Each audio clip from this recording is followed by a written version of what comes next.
네, 미국 증시 분위기를 생생하게 전해드립니다. 이항영의 월가이드 시간, MTN 이항영 전문위원님과 오늘도 함께하도록 하겠습니다. 위원님 안녕하세요. 네, 안녕하세요. 네, 간밤 미국 증시는 사실 출발 분위기서부터 낙폭이 조금 컸어요. 그러고 다우지수는 상승 반전 시도를 하기도 했었지만 결국에는 3대 지수 모두 하락한 채 거래를 마쳤습니다. 어떻게 분석하고 계세요? 네, 맞습니다. 오늘 3대 지수가 오늘 하루 종일 재미없었습니다. 물론 이제 다우지수는 막판에 이제 플러스 시도를 하다가 결국은 약간 모자르면서 0.07% 하락했습니다. 그렇기 때문에 최근 들어서 보면 그나마 요 정도 움직였고요. 다만 나스닥이 오늘 좀 하락폭이 컸습니다. 1%가 하락했고요. 오늘 또 금값이 계속 1,900달러 위에서 움직이다가 오늘 또 좀 아래로 내려가면서 오늘 금값이 2% 떨어진 것이 오늘 시장에서의 특징이 되겠습니다. 다만 역설적으로 보면 왜 오늘 그 기술주나 이런 것들이 하락했냐면 오늘 관련 경제 지표들이 오늘 하나 또 좋게 나왔거든요. 네네. 그러니까 이제 한국 시간으로는 오늘 밤입니다. 미국 시간을 보면 금요일 날 오전 매달 첫 번째 이제 금요일 날 발표되는 것이 고용 보고서인데 고용 보고서에 대한 좋게 나올 가능성이 크지만 그것 때문에 오히려 또 그 인플레에 대한 우려 이런 것들이 나오면서 오늘 역설적으로 기술주 중심 나스닥은 좀 하락했다라고 이해하시면 좋겠습니다. 그렇기 때문에 오늘 상황이 안 좋은 것이 아니라 경기가 더 좋아지는 것이 빨라진다 이런 기대감 때문에 오늘 좀 떨어진 기술주가 좀 떨어졌다라고 보셔야 되겠습니다. 섹터별로 보면 그러다 보니 오늘 에너지 주식도는 좀 반등한 모습이 되겠고요. 오늘 또 금리가 조금 반등하면서 금융주가 오늘 올라가는 모습이 오늘 시장의 특징이 되겠습니다. 그리고 이미 소비재 이런 것들이 상대적으로 등락이 좀 엇갈린 오늘 하루가 되겠습니다. 특히 오늘 주식 중에서 가장 S&P 500에서 가장 많이 올라간 주식은 바로 포드가 되겠습니다. 이 포드가 사실 작년 한 해 동안 주가가 굉장히 이제 재미없는 와중에 위원님께서 우리 무작정 따라하기 시간에 12월 달에 언급을 해주셨던 종목이에요. 네, 맞습니다. 그때 당시로서는 사실 이제 사람들이 테슬라에 모두 맞습니다. 이제 열광하고 있을 때였기 때문에 무슨 포드냐 이렇게 생각할 수도 있었을 것 같은데. 맞습니다. 테슬라가 그 당시에 연간으로 한 800% 올라갔고요. GM과 포드는 바닥에서 겨우 한 30-40% 정도밖에 안 됐는데 이때 이 당시 그림이 되겠는데요. 그 당시 제목도 그랬습니다. 이제 100년 기업의 저력 이런 정도로 표현했고요. 저 위에 그림이 S&P 500이 저렇게 잘 나갈 때 GM은 그래도 연초 대비 이제 플러스로 막 나섰을 텐데 GM은 좀 올랐었을 텐데 포드는 연초 대비 마이너스였을 때거든요. 네. 그때 제가 소개해드리면서도 저력 있는 기업 내년에 한번 기대해 보자라는 정도로 제가 말씀드렸던 기억이 있는데요. 기억나요. 네, 오늘은 이제 사실 지난주에도 S&P 500에서 제일 많이 올라갔고요. 오늘도 S&P 500에서 500개 주식은 제일 많이 올라간 주식이 오늘 포드가 되겠는데요.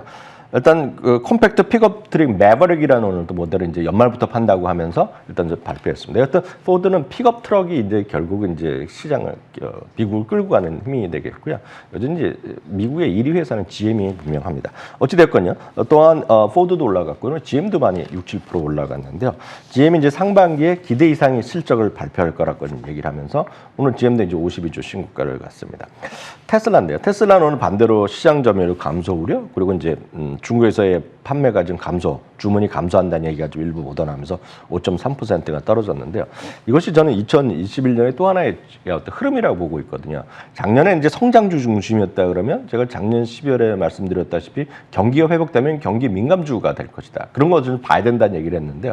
마찬가지입니다. GM과 포드에 대한 팬심보다 테슬라가 훨씬 팬심이 높죠. 당연한데요. 그것은 테슬라는 성장의 개념이고 GM과 포드는 어떤 경기 민감, 소비가 늘어나면서 좀 사는 그런 쪽의 흐름이 지금 2021년에 미국의 경제 주시장의 지금 메인스트림입니다. 언제까지 갈지 모르겠으나 지금 당장의 흐름은 이렇게 상반기를 지내고 왔다라는 정도만 이해하시면 되겠습니다. 네, 오늘 고용 지표는 상당히 좋게 발표가 됐고 또 내일 있을 고용 보고서도 좋게 발표될 것으로 예상이 어느 정도 되고 있다 보니까 인플레이션에 대한 우려가 조금 부각이 많이 됐던 시장이었습니다. 10년물 국채금리도 오늘 소폭 상승하는 하루를 보냈고요. 그러다 보니까 기술주들이 많이 빠졌고 그런 한편 또 자동차 기술 관련주들은 조금 상반되는 움직임을 보인 하루다. 이렇게 정리를 해볼 수 있을 것 같습니다. 한편 그 안에서 그래도 경기 민감 내담주들의 강세는 꾸준하게 이어지고 있거든요. 역시나 이 경기 회복 기대감에 계속해서 강한 흐름인 거겠죠? 네, 맞습니다. 오늘 이제 경제 지표가 두 개가 있었다고 말씀드렸는데 네. 첫 번째는 이제 ADP 민간 일자리입니다. 이것이 이제 오늘 밤이다, 한국 시간을 보면 정확하게 고용 보고서에 대한 기대감을 한껏 키웠다고 보여야 되는데요. 4월달에 65만 4천 건이었고 전망이 68만 건이었는데요. 발표된 거는 오늘 97만 8천 건이 나오면서 팬데믹 이후 최대가 나왔습니다. 사실 바로 이런 수치 때문에 지난 4월 고용 보고서 큰 기대감이 있었는데 충격적이었기 때문에 우리가 너무 큰 기대를 할 필요는 없다고 보여지는데 어찌됐건 이런 것들이 나왔다라고 보셔야 되겠고요. 또 하나는 이제 신규 실업 청구 건수죠. 신규 실업 청구 건수는 어떤 이유가 됐건 회사에서 그만둬서 일자리 잃었을 때 자기 지역의 사무소에 가서 실업급여 달라는 거거든요. 네. 바로 그것을 이제 주별로 모아서 이제 연방에서 발표를 하는 건데요. 전망은 39만 3천 건이라고 예상됐는데 38만 5천 건이 나왔습니다. 한 달 전에 이제 40만 대로 처음 줄어들었는데 이번에 30만 건대 숫자가 나왔거든요. 이건 상당히 이것 역시 고용시장이 좋다라는 얘기를 많이 하고 있습니다.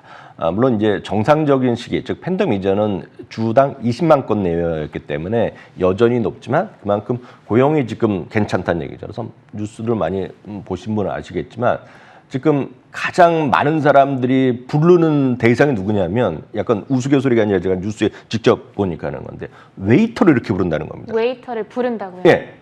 예전에는 눈만 마주치면 웨이터가 와서 자리에 와서 주문을 받아갔는데 네네. 사람이 없는 겁니다, 지금요. 네. 그게 바로 웨이터란 표현이 나올 정도를 뉴스에서 다룰 정도로 사람이 이렇게 일자리에 있는데 사람이 아직까지 고용을 일자리를 찾아가는 사람이 적은 거죠. 네네. 여전히 아직까지 뭔가 불안하다는 사람이 아직 있는 거 아닙니까? 우리나라도 마찬가지예요. 그렇네요. 그러니까 그런 것들이 지금 시장 상황인데 조금씩 늘어나면서 이제 파이어를 하려고 할 수가 없는 거죠. 사람 못 구하니까. 그러니까 이런 상황이 이어지고 있다라고 보셔야 되겠고요. 관련해서 이트레이드 증권에서는 바로 이런 것 때문에 올 고용 보고서에 대한 기대감이 있다. 다만 고용 보고서가 정말 좋게 나오면 오히려 인플레 때 우려 때문에 주가 떨어질지도 모릅니다. 이건 아무도 모르지만 그렇죠. 이런 것에 대한 해석이 지금 이렇게 나오고 있고요. 이것이 주시장은 어떻게 될지 모르겠지만 오늘 고용 보고서 혹시 좋게 나온다 그러면 이 트레이드 의미는 이거로 만약 이렇게 좋게 나온다면 지금 시장이 일시적으로 경기가 좋아지는 것이 아니라 다시 한번 미국 경제가 본질적인 성장궤도에 올라타는 거다라고 해석할 수 있다라는 시각도 있습니다. 네. 10년물 금리 조금 올라갔고요. 반대로 금값이 워낙 최근으로 지칠 줄 모르고 올라갔는데 오늘은 금값이 좀 조정 보이는 모습을 보여주었습니다. 사실 이 실업 지표는 좋게 나와도 네네. 악재로 받아들일 수 있고 또 나쁘게 나와도 또 그 자체로 사실 악재기도 하고 정말 어떻게 해석하느냐 네, 맞습니다. 꿈보다 해몽인 것 같아요. 정말. 맞습니다. 네, 그리고 나서 이제 금값이 또 하락했다라고 말씀해 주셨는데 아무래도 인플레이션 혹은 달러화 해지 수단으로서 생각이 네네. 되고 있잖아요. 네네, 맞습니다. 그러다 보니까 이렇게 약한 흐름이 나타난 네, 거예요. 약간 반대되는 움직임도 있지만 네. 여러 가지 요인이 있겠으나 제가 봤을 때는 금값이 워낙 쉼없이 쭉 올라갔거든요. 네네. 그래서 이런 것들에 대한 차익 실현이 좀 있지 않았느냐라는 생각을 전진하고 있습니다. 차익 실현 정도로 우리가 해석해 보면 좋을 것 같다. 금에 대해서는 오늘 그렇게 생각해 보면 좋을 것 같고요. 이제 오늘도 밈스탁 얘기를 해보도록 하겠습니다. 네네네. 밈 주식들 네네. 어제 이 시간까지만 하더라도 네네. 엄청나게 폭등을 했다. 제가 네. 이렇게 이야기를 했었는데 네. 오늘은 또 엄청나게 폭락을 어제 급등에 비해서는 사실 그렇게 큰 어떤 하락도 아니기는 했지만요. 네네. 변동성이 굉장히 어쨌든 심화가 되고 있습니다. 그 안에서 우리가 유의해야 될 점들 뭐가 있을까요? 네, 맞습니다. 오늘 AMC 같은 경우가 이제 대표적으로 이제 연초에는 게임스탁이었다 그러면 지금은 이제 AMC가 이제 시장을 끌고 가고 있죠. 오늘도 먼저 많이 올랐다가 결국은 네. 이제 마이너스 17%, 18% 하락했고요. 게임스탑도 오늘 등락이 끝에 마이너스 8% 올라갔습니다. 수많은 주식들인데 대부분 비슷했는데요. 이런 걸 한 번에 보는 것 중에 하나가 그러니까 소파이라고 이번에 새로 상장도 된 거 있지 않습니까? 네. 여러분들 좋아하시는 것들 중에 이제 이런 것들을 많이 하시는 분이 계실 텐데요. 이 소파이란 플랫폼에서 주로 이제 개인들이 하는데요. 개인들이 거래하는 최다 보유 종목 50개로만 딱 구성한 ETF가 있습니다. 이게 SFYF입니다. 스파이 F라는 것인데요. 이게 이제 오늘 6.5%가 떨어졌는데 이걸 보면 이제 많은 개인 투자가들이 많이 매매하는 것들이 모아 있는데 바로 네. 이것이 그냥 하나의 인덱스 같기 때문에 오늘 좀 보여드렸습니다. 하여튼 이게 지금 시장 상황이다라고 보셔야 되겠고요. 관련해서 이제 NYU 뉴욕 대학의 아스 다모다라는 교수가 워낙 뭐 전 세계적으로 가장 유명한 소위 가치 투자, 뭐 내재 가치를 분석하면 이분이 뭐 전 세계 가장 유명한 분이라고 보시면 되겠습니다. 네. 그래서 아스 다모다라는 교수라고 있는데 이분이 오늘 기존의 비즈니스 모델로는 AMC 같은 주식의 주가를 도저히 설명할 수 없다라는 뭐 일종의 뭐 그 발언도 했는데 물론 이게 이분의 워낙 독특한 시각이니까 그러라고 할 수도 있지만 이런 사람이 한번 얘기하면 좀 받아들이는 사람도 있다 그렇죠. 생각하는 사람도 있다라는 점도 보셔야 되겠고요.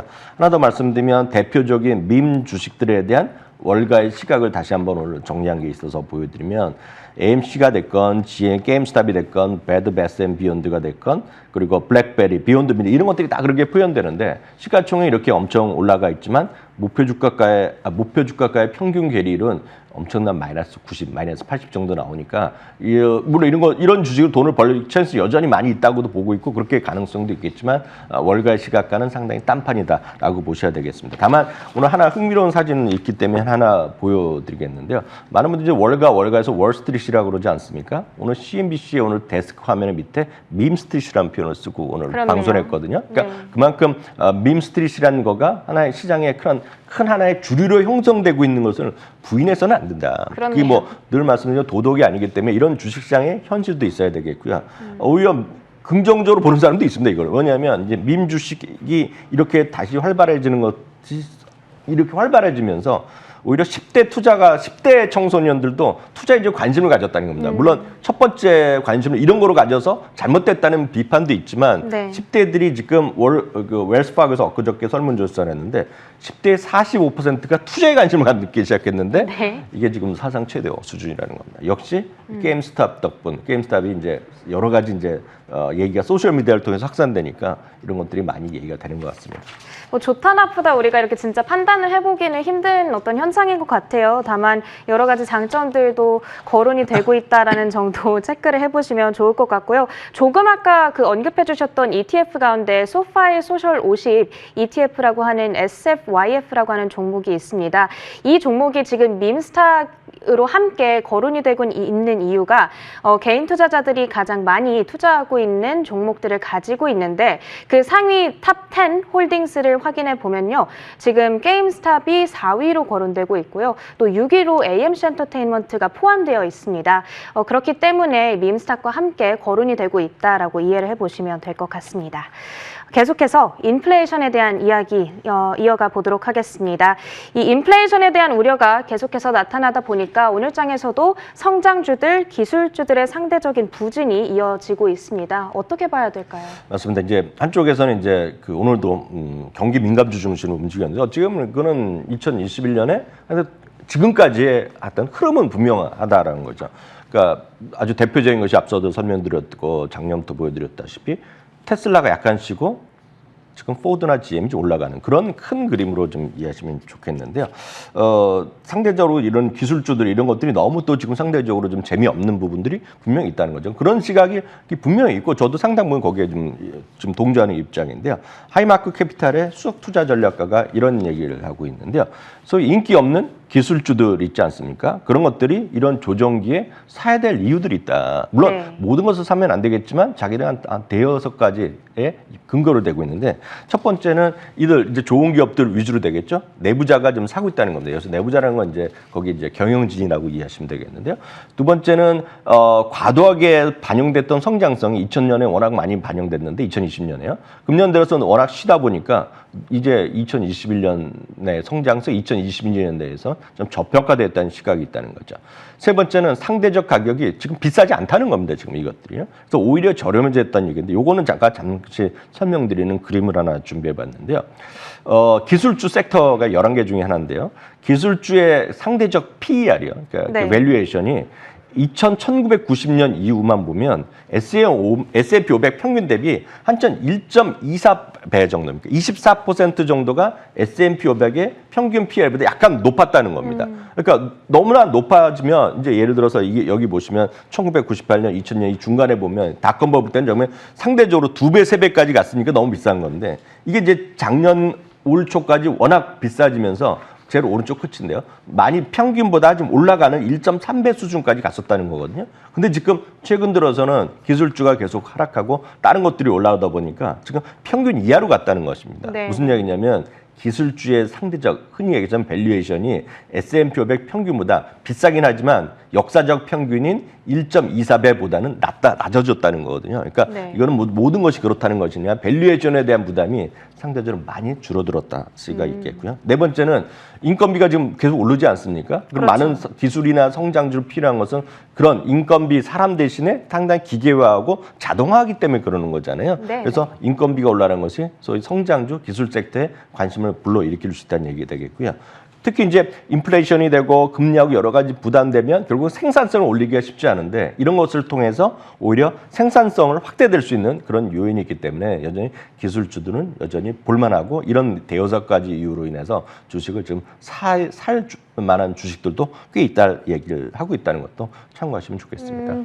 지금의 조정이 기회일 수 있는 뭐 몇 가지 이유들에 네네. 대해서 이렇게 정리를 해주셨어요. 그런데 사실 이 기술주들이 부진하다라는 이야기를 우리가 계속해서 하고 있는데 네. 제가 항상 궁금했던 게 이 기술주 부진, 빅테크라는 우량주들에도 해당이 되는 이야기일까? 금리 상승에 따라서 얘네들이 뭐 약한 이 흐름 자체가 빅테크주들도 그렇게 많은 영향을 받는 문제인지에 대해서 궁금했거든요. 맞습니다. 좋은 질문 하셨는데요. 정말 네. 그렇게 정말 문제가 있다 그러면 진짜 주가가 떨어지는 게 어찌 보면 당연하죠. 금리가 네. 올라가서 뭐 대출도 금리도 높아지고 조달 금리가 비싸지면 진짜 큰일 날 텐데요. 전 진짜 그건 아니라고 보고 있거든요. 왜냐하면요. S&P 500 기준으로 보면 500개 기업 중에서 기술주가 포함되어 있는 것들이 1990년도에는 그러니까 벌써 30년 전에는 달랑 3개밖에 없었습니다. 기술주에 속해 있는 것들이. 근데 지금 여기에는 거의 20개 정도가 그 S&P 500이 아니라 50개 중에서요. 50개 중에서 21개가 기술주의 빅 기업들이 테크 기업들이 들어있거든요. 그러니까 절대적으로 지금 미국에서 최고의 기업들은 기술주가 포진해 있다는 것입니다. 그럼 이 50개 기업은 왜 50개였습니까? 진짜 돈도 많은 사람들이잖아요. 그러니까 예를 들어서 애플이나 아마존, 구글 하면 페이스북 하면 지금 현금 부자 중에 부자들인데요. 2020년에는 기업의 전체 투자 대비 현금이 90%밖에 없었는데요. 요즘은 이게 필요한 돈이 지금 100이라 그러면 여기 있는 갖고 있는 돈은 4,500을 갖고 있다는 겁니다. 그러니까 엄청나네요. 필요한 돈보다 3배, 4배 이상을 돈을 현금을 갖고 있던 애들이 네. 바로 빅테크라는 것이거든요. 제가 무슨 말씀드리냐면 섹터의 로테이션을 약간 쉴 수는 있으나 이들의 주가 이렇게 하락하는 것은 결국은 언젠가 다시 올라갈 수 있는, 왜냐하면 너무나 멀쩡하고 좋은 회사들이잖아요. 그런데 상대적으로 밸류에이션만 낮아지고 있다는 측면에서 너무 또 경기 민감주나 이런 것만 보지 마시고 기술주가 없으신 분은 여전히 맘 놓고 조금 갖고 가셔도 좋다 이렇게 말씀드릴 수 있네요. 금리 올라가니까 빅테크주들 이제 나와야 되는 거 아니에요? 라는 질문 많이 가지고 계실 텐데 꼭 그런 것만은 아니다라는 이야기를 우리 위원님께서 자료와 함께 설명을 해주셨으니까요. 여러분들께서 이 부분 꼭 참고해 보시길 바라겠습니다. 지금까지 이항영 MTN 전문위원님과 함께했습니다. 고맙습니다.